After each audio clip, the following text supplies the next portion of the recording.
नमस्कार, मैं अंकित स्वागत करता हूं आप सभी का हमारे YouTube चैनल ऑनलाइन प्रेप में। तो आज की इस क्लास में हम लोग अभ्यास प्रश्नों को हल करेंगे जो काफ़ी महत्वपूर्ण है। जैसा कि आप लोग स्क्रीन पर देख रहे हैं, भाषा हिंदी दिया हुआ है। इस अभ्यास प्रश्न से हम लोग समझेंगे कि परीक्षा में किस प्रकार से प्रश्न पूछे जाते हैं और कहाँ कहाँ किस टॉपिक से प्रश्न पूछे जाते हैं, किस कवि की रचनाओं के बारे में एग्जाम में पूछे जाते हैं। तो काफ़ी महत्वपूर्ण क्लास होने वाली है, आप लोग इस क्लास को अंत तक ज़रूर देखें। हम लोग इस अभ्यास प्रश्न में विकल्पों को भी पढ़ेंगे, उस विकल्प में जो दिया हुआ है कुछ महत्वपूर्ण चीज़ें उनको भी पढ़ते और समझते चलेंगे। तो आप लोग ध्यान से पढ़िए और नोट भी करते चलिए। चलिए प्रश्न की शुरुआत करते हैं। जैसे पहला प्रश्न यहाँ दिया हुआ है, आप लोग देखेंगे प्रश्न नंबर 51 दिया हुआ है। तो हम लोग आज की इस क्लास में 20 प्रश्नों को हल करेंगे। इसमें दिया है कि उत्साह किस रस का स्थायी भाव है। आप लोग ध्यान देंगे, पूछा है रस का स्थायी भाव है। जैसा कि आप लोग रस पढ़े होंगे तो चीज़ों को आप समझते होंगे, जानते होंगे, तो इस प्रश्न का सही जवाब दे दिए होंगे। प्रश्न नंबर 51 का सही उत्तर हम लोग देख लेते हैं। डी होगा वीर। वीर रस का जो अस्थाई भाव है उत्साह है, इसे आप लोग समझेंगे, ध्यान रखेंगे। अब यहाँ विकल्प ए देख लेते हैं। शांत का रस का जो अस्थाई भाव होता है वह निर्वेद है। क्या है? निर्वेद होता है। तो इसलिए आप लोग ध्यान रखेंगे, जो शांत रस का स्थायी भाव है निर्वेद है। और रौद्र का जो अस्थाई भाव है इसे भी आप लोग ध्यान रखेंगे, क्रोध होता है रौद्र का अस्थाई भाव। और करूण का जो अस्थाई भाव होता है वह शोक होता है, इसे आप लोग ध्यान रखेंगे। अस्थाई भाव से भी एग्जाम में प्रश्न पूछे जाते हैं। तो काफ़ी महत्वपूर्ण है कि आप रस को पढ़ लेंगे, उसके अस्थाई भाव को पढ़ लेंगे। 9 प्रकार से हैं और उसी से आपके एग्जाम में एक प्रश्न आ गया तो आप लोग समझिए कि एक प्रश्न कितना इंपॉर्टेंट होता है, आप लोग सही कर पाएंगे। ठीक है, चलते हैं अगले प्रश्न की ओर।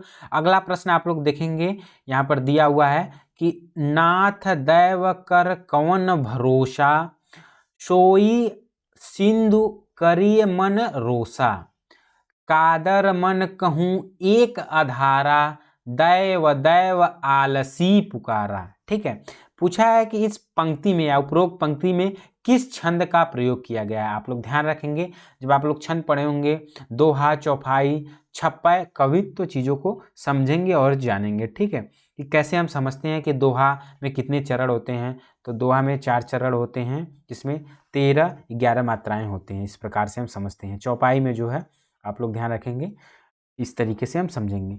तो प्रश्न नंबर 52 को हम देख लेंगे कि इसका जो सही उत्तर होगा कौन सा होगा, बी होगा, यानी यह चौपाई है। ठीक है, फिर चलते हैं अगले प्रश्न की ओर। अगला प्रश्न देख लेते हैं। प्रश्न में पूछा है कि निम्नलिखित में कौन सी पश्चिमी हिंदी, आप लोग ध्यान रखेंगे, पश्चिमी हिंदी भाषा की बोली नहीं है। आप लोग प्रश्नों को बहुत ध्यान से पढ़ेंगे। पूछा है कि नहीं है, सबसे पहले हम लोग जान लेंगे कौन कौन सी पश्चिमी हिंदी की बोली है। तो खड़ी हिंदी जो है यह पश्चिमी हिंदी की बोली है। ब्रज भाषा भी पश्चिमी हिंदी की बोली है। बुंदेली भी आपका पश्चिमी हिंदी की बोली है। यानी प्रश्न नंबर 53 जो दिया हुआ उसका सही उत्तर होगा सी। अवधि जो है यह पश्चिमी हिंदी की बोली नहीं है। तो प्रश्न नंबर 53 का जो सही उत्तर होगा अवधि। अवधि किसकी बोली है? तो आप लोग ध्यान रखेंगे, पूर्वी हिंदी की। अवधि, बघेली और छत्तीसगढ़ी आपका पूर्वी हिंदी की बोली है। तो इसे आप लोग ध्यान रखेंगे। चलते हैं अगले प्रश्न की ओर। अगला प्रश्न आप लोग स्क्रीन पर देख रहे हैं, जैसा कि इसमें पूछा है, यानी विवाह। आप लोग जानते हैं कि विवाह का पर्यायवाची क्या है। तो प्रश्न नंबर 55 का सही जवाब आप लोग दे दिए होंगे। विवाह का जो पर्यायवाची है परिणय, यानी परिणय भी कहते हैं। आप लोग याद रख लेंगे, लिख भी लेंगे। शादी भी विवाह का पर्यायवाची है। यानी पर्यायवाची वह शब्द होता है जो एक ही जो शब्द है उसके कई प्रकार के या कई अर्थ होते हैं जो समान होते हैं। ठीक है, समान अर्थ प्रदान करते हैं। इस प्रकार आप ध्यान रखेंगे। शादी है, गठबंधन है, आप लोग ध्यान रखें, गठबंधन। आप लोग चुनाव से नहीं समझिएगा, यह शादी से है, गठबंधन। यानी गठबंधन, शादी और परिणय, विवाह आप लोगों का समान अर्थ देता है, यानी विवाह का पर्यायवाची है। ब्याह भी कहते हैं, आप लोग ये भी ध्यान रखेंगे, ब्याह भी कहते हैं। ठीक है, पाड़ी ग्रहण भी कहते हैं। इस प्रकार से आप लोग समझ लेंगे। चलते हैं अगले प्रश्न की और। अगला प्रश्न दिया हुआ कि त्योहार का तत्सम शब्द क्या है, यानी त्योहार का जो शुद्ध शब्द क्या है। तत्सम शब्द क्या होता है? जो संस्कृत से सीधे हिंदी में प्रयोग किया जाता है वे सभी शब्द तत्सम शब्द कहलाते हैं। तो तिवाहर ये नहीं होगा, जैसा कि शब्द को बोलने से ही प्रतीत होता है। त्योहार, त्योहार जैसा कि पूछा भी गया है, त्योहार नहीं होगा। पूछा है त्योहार का तत्सम शब्द क्या होगा, प्रश्न नंबर 56, यानी क्या होगा? तिथिवार। जिसका तिथि निर्धारित हो, यहाँ तिथिवार जो होता है त्योहार होता है। ठीक है, चलते हैं अगले प्रश्न की और अगला प्रश्न देख लेते हैं। अगले प्रश्न में क्या पूछा है, पंडित का विलोम शब्द क्या होता है, यानी पंडित का अपोजिट शब्द क्या होता है। ठीक है, विद्वान तो ये नहीं होगा, यानी विद्वान ही पंडित। ठीक है, अपंडित ये भी नहीं होगा, जिस प्रकार से आप लोग समझेंगे प्रश्न नंबर 57 का। कुपंडित नहीं, यानी कौन सा होगा, डी होगा। पंडित का जो विलोम होता है मूर्ख होता है। इस प्रकार से आप लोग याद रखेंगे, समझेंगे। चलते हैं अगले प्रश्न की और अगला प्रश्न देख लेते हैं। काफी महत्वपूर्ण प्रश्न है, बहुत सामान्य सा भी प्रश्न है। आप लोग उपसर्ग प्रत्यय पढ़े होंगे तो चीजों को बहुत आसानी से समझेंगे। इसमें पूछा है चुलबुलापन में कौन सा प्रत्यय है, आप लोग ध्यान रखेंगे, पूछा है प्रत्यय पूछा है। तो सबसे पहले जब कभी ऐसे शब्द आए प्रत्यय और उपसर्ग के लिए, तो हम दो भागों में उसको विभाजित करेंगे। तो क्या होगा, चुलबुल, चुलबुल एक सार्थक अर्थ होता है, फिर उसके बाद क्या लगा है, पन, इससे मिलाकर होगा है चुलबुलापन, यानी जैसे ही आप लोग देखते ही कर देंगे। इस प्रश्न का सही उत्तर बी होगा। किसका, 58 का जो सही उत्तर होगा बी होगा, पन। ठीक है, चलते हैं अगले प्रश्न की ओर। अगला प्रश्न दिया हुआ है, दुःशासन की संधि विच्छेद क्या होगी। काफी महत्वपूर्ण प्रश्न है, आप लोग इसे ध्यान रखेंगे, कई बार एग्जाम में पूछा गया है दुःशासन, क्योंकि ऐसे जो शब्द होते हैं वो जरूर पूछे जाते हैं कि आप लोगों को कन्फ्यूजन हो कि क्या होगा, दुशासन होगा, ये नहीं होगा, दुशासन होगा, अच्छा ये होगा तो गलत करके चले आते हैं। क्या होगा, दुह धन शासन, यानी इस प्रश्न का जो सही उत्तर होगा ये होगा दुह धन शासन। कौन सा संधि होगा, जैसा कि आप लोग देखते ही बता देंगे, विसर्ग लगा हुआ है तो विसर्ग संधि होगा। ठीक है, चलते हैं अगले प्रश्न की ओर। अगला प्रश्न देख लेते हैं। इस प्रश्न में पूछा है कि दाल रोटी में कौन सा समास है। समास आप लोग पढ़े होंगे, जानते भी होंगे समास के बारे में।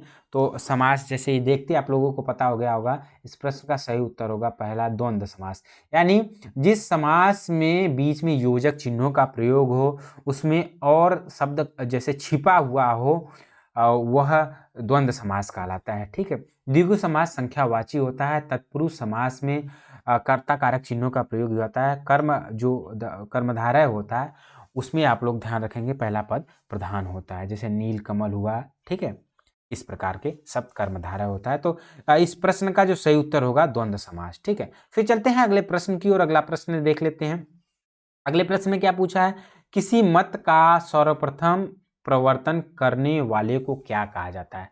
ठीक है, तो क्या कहा जाता है, प्रश्न नंबर 61 हम लोग देख लेंगे।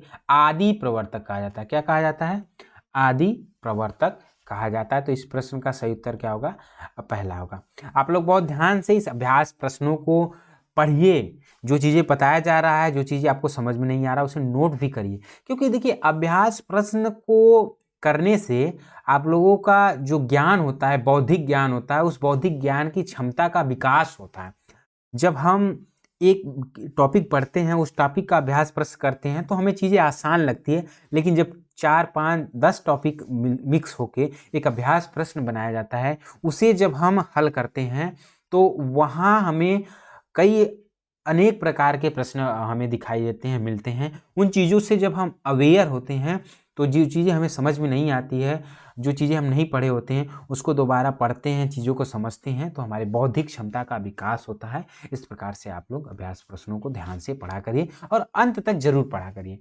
आप लोग क्या होता है कि बीच में पढ़ के चीज़ें छोड़ देते हैं, कभी कभी चीज़ें बोरिंग लगती है, तो उन चीज़ों को आप ज्ञान के दृष्टि से देखिए कि क्या चीज़ें हमारे लिए कब अच्छा साबित हो जाए। आप एक अभ्यास प्रश्न कर रहे हैं, आपके एग्जाम में उससे 2 प्रश्न आ गया तो कितना अच्छा है कि आपका 10 मिनट 20 मिनट का वीडियो देख लेने से 2-3 प्रश्न आ गया एग्जाम में, तो चीज़ें कितना आसान हो गई। इसलिए कभी भी आप क्लास को करिए तो अंत तक ज़रूर इस क्लास को देखिए। जो चीज़ें समझ में ना आए उस चीज़ों को आप कमेंट करिए, हम उसका आपको तुरंत उसका उत्तर देंगे। ठीक है, चलते हैं अगले प्रश्न की और। अगला प्रश्न देख लेते हैं। अगले प्रश्न में क्या पूछा है, मधुशाला रचयिता कौन है। जैसा कि आप लोग देखते ही बता देंगे, मधुशाला जो है हरिवंश राय बच्चन का, यानी 62 का जो सही उत्तर होगा वह कौन सा होगा, बी होगा। मधुशाला किसका है, हरिवंश राय बच्चन का है। मधुबाला भी आप लोग ध्यान रखेंगे, मधुशाला और मधुबाला भी, ये दोनों जो है हरिवंश राय बच्चन की प्रमुख रचना है। इसके अलावा भी इनकी रचनाएं हैं, लेकिन जो महत्वपूर्ण है एग्जाम में पूछे जाते हैं उन्हें आप चीज़ों को ध्यान रखेंगे। ठीक है, आगे हम देख लेते हैं। शिव प्रसाद सिंह की भी महत्वपूर्ण रचना के बारे में जान जाते हैं। नीला चाँद, अक्सर एग्जाम में पूछा जाता है, नीला चाँद निम्न में से किस कवि की रचना है? तो नीला चाँद जो है शिव प्रसाद सिंह की रचना है। विष्णु प्रभाकर की रचना के बारे में हम जान लेते हैं। पूछा जाता है अर्ध नारीश्वर, इसे आप लोग याद रखेंगे, आप लोग नोट भी करते जाएंगे। देखिए विकल्प के बारे में हम बताते चल रहे हैं, कभी कभी चीज़ें विकल्प जो रहता है उनमें जो प्रमुख रचनाकार हैं उनकी रचनाओं के बारे में जान लेना बहुत ज़रूरी है। कभी भी एग्जाम में कहीं से भी प्रश्न आ सकते हैं, ठीक है। तो इस तरीके से आप समझते चलेंगे। चलते हैं अगले प्रश्न की ओर। अगला प्रश्न में क्या पूछा? हिंदी वर्णमाला में अयोगवाह की संख्या क्या है? तो प्रश्न नंबर 63, जैसा कि आप लोग स्क्रीन पर देख रहे हैं, अयोगवाह की जो संख्या है 2 है। अयोगवाह कौन कौन से है? अंक और अ जो है, ये दोनों जो स्वर हैं वर्णमाला में, इन दोनों को मिलाकर अयोगवाह कहा जाता है। यदि अलग अलग चीज़ों को हम समझेंगे, अलग अलग एग्जाम में पूछा जाता है, तो अंक जो है अनुस्वार से हम जानते हैं और अह को विसर्ग से जानते हैं। आप लोग इस तरीके से भी समझ लेंगे। जब दोनों एग्जाम में पूछा जाएगा तो ये दोनों अयोगवाह है, लेकिन अलग अलग पूछा जाएगा तो अंक जो अनुस्वार है, अह जो है विसर्ग स्वर कहलाता है, ठीक है। इस प्रकार समझेंगे। चलते हैं अगले प्रश्न की ओर। अगला प्रश्न पूछा है राष्ट्रभाषा कहलाती है। साहित्य सृजन की भाषा राष्ट्रभाषा नहीं कहलाती है। साहित्य जो सृजन की भाषा है वह साहित्य भाषा कहलाती है, ठीक है। और सरकारी कामकाज की जो भाषा है ये भी राष्ट्रभाषा नहीं कहलाती, ये राजभाषा कहलाती है। संविधान द्वारा स्वीकृत भाषा भी राष्ट्र नहीं।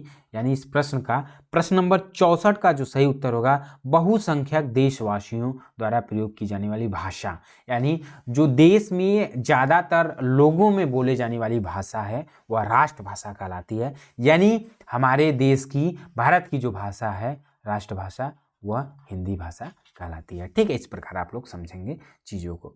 चलते हैं अगले प्रश्न की ओर। काफ़ी महत्वपूर्ण, काफ़ी सामान्य सा प्रश्न है। पूछा है बीजक के रचनाकार कौन है? आप लोग पहले से भी कोई एग्जाम दिए हैं, चीज़ों को पढ़े हैं, तो पूछा जाता है बीजक जो है यह कबीर दास, यानी यह इस प्रश्न का जो सही उत्तर होगा, कबीर की प्रमुख रचना मानी जाती है बीजक, ठीक है। तो इसे आप लोग ध्यान रखेंगे। हम अगला देख लेते हैं सूर की प्रमुख रचनाओं के बारे में पढ़ लेते हैं। आप लोग नोट करते जाएंगे। सूर की जो प्रमुख रचना है आप लोग यहाँ देखेंगे, सूर सागर महत्वपूर्ण जो रचना है, इसके अलावा भी इनकी रचनाएं हैं लेकिन महत्वपूर्ण बताते चले। सूर सागर, सूर सारावली, आप लोग इसे नोट भी कर लेंगे। सूर सारावली, साहित्य लहरी, क्या है? साहित्य लहरी, ये किसका है? तो सूरदास की प्रमुख रचना है।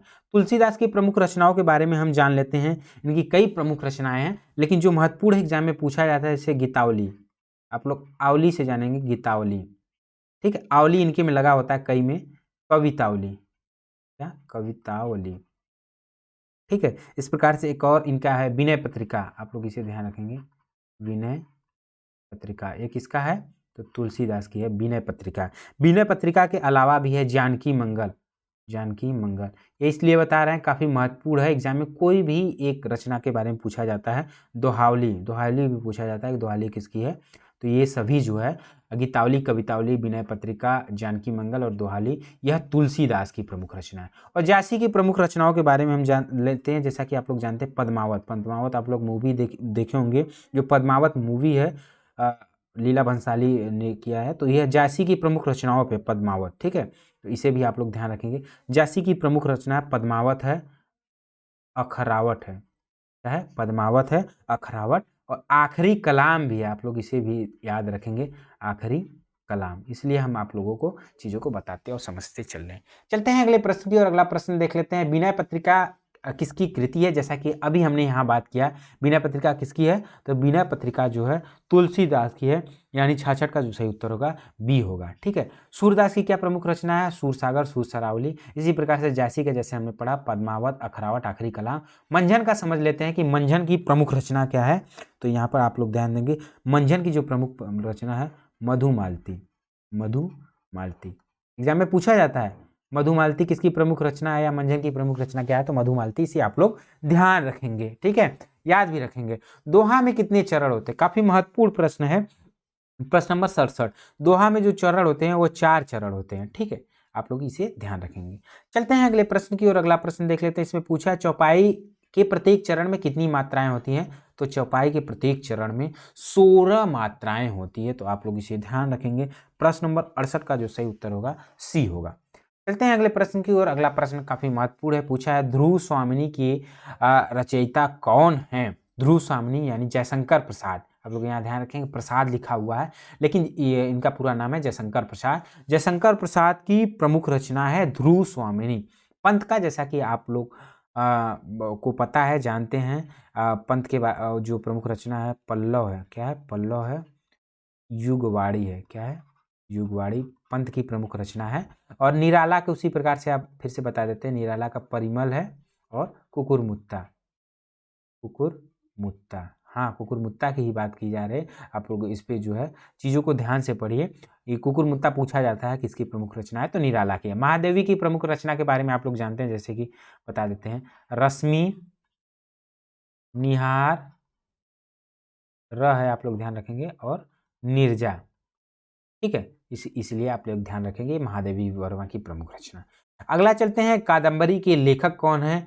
कादंबरी के लेखक जैसा विकल्प दिया है, हर्ष, बाल भट्ट, रसकान और बिहारी। तो कादंबरी जो प्रमुख रचना है वह बाल भट्ट की है। तो प्रश्न नंबर 70 का जो सही उत्तर होगा वह बी होगा। कौन सा? बी होगा। बाल भट्ट की प्रमुख रचना है कादंबरी। ठीक है, तो इस प्रकार आप, बिहारी की प्रमुख रचना क्या है इसके बारे में हम लोग जानेंगे। बिहारी की जो प्रमुख रचना है सतसई है।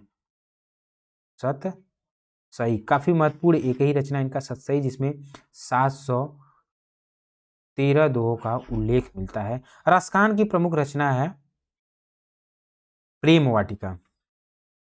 प्रेम वाटिका जो है यह रसखान की प्रमुख रचना मानी जाती है।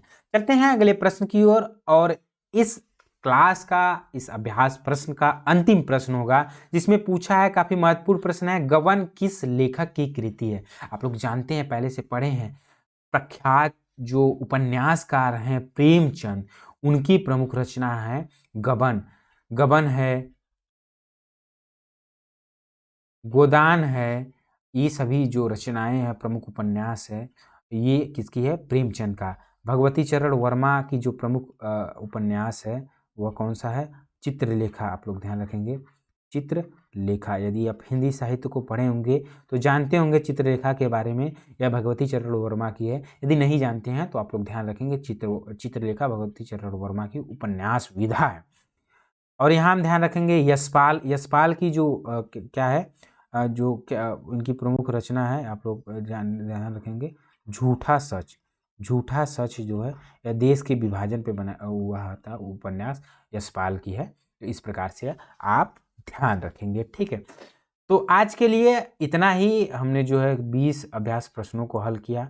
उम्मीद करते हैं कि आप सभी लोगों को जो आज का अभ्यास प्रश्न है वह समझ में आया होगा। जहाँ भी चीज़ें समझ में नहीं आया, आप वीडियो को पॉज करिए, उसे चीज़ों को समझिए, नोट करिए, याद करिए। चीज़ों को आप नोट करते याद करते जाएंगे तो परीक्षा के समय आपको चीज़ें आसान हो जाएंगी। जब आप अपना नोटबुक देखेंगे, जो आप चीज़ें नोट किए होंगे, तो उन चीज़ों को एक बार आप देखेंगे तो वो चीज़ें आपकी स्मृति पर ताज़ा हो जाएगी, चीज़ें याद रहेंगी। ठीक है, तो ठीक है, फिर मिलते हैं अगले क्लास में अगले नए टॉपिक को लेकर। तब तक के लिए नमस्कार।